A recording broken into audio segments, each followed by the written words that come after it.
Sagutin mo ha.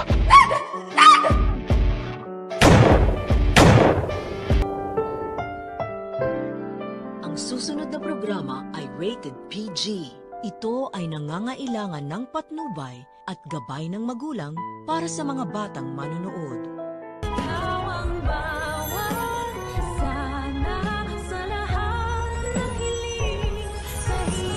Hindi mag-isa lang siya, hindi ba kinaawa sa kanya? Sana!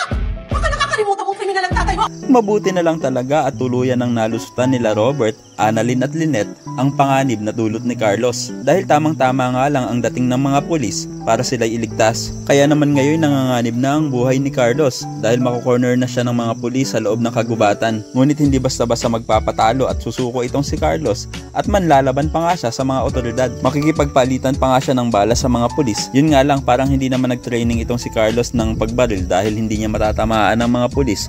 Bagkus ay siya ang matatamaan ng mga ito. Pero bago pa man dumating ang trahedyang yan kay Carlos ay nagawa niya pang tumawag kay Zoe upang ibilin ang kanyang anak na si Harry. Si Zoe na nga daw ang bahala sa kanyang kapatid dahil alam niya nga sa kanyang sarili na mukhang matetepok na siya. Kukumbinsin naman ni Zoe si Carlos na sumuko na lang sa mga otoridad upang mabuhay pa. Pero mukhang tanggap na nga ni Carlos ang kanyang kapalaran na mukhang hanggang dito na nga lang talaga ang kanyang buhay. Kaya naman kay Zoe na rin siya hihingi ng tawad para sa ginawa niya kay Harry. At pakisabi na lang daw dito na hindi niya sinasadya ang ginawa niya sa kanyang anak. Samantala, masasampal naman ni Giselle itong si Harry dahil tila ba parang kumakampi pa rin si Harry sa kanyang ama. Bakit daw nila pinabayaan ang kanyang ama na mag-isa sa kagubatan? Sagot naman ni Giselle, hindi daw ba naiintindihan ni Harry na ang kanyang ama ay isang kriminal, samantala idadaan na lang ni Annalyn sa sigaw ang problemang dinaranas ng kanyang pamilya. Kaya naman ko isa ka rin sa mga natutuwa dahil ligtas na sila Annalyn, Robert at Lynette ay pakilike ang video na ito and don't forget to subscribe.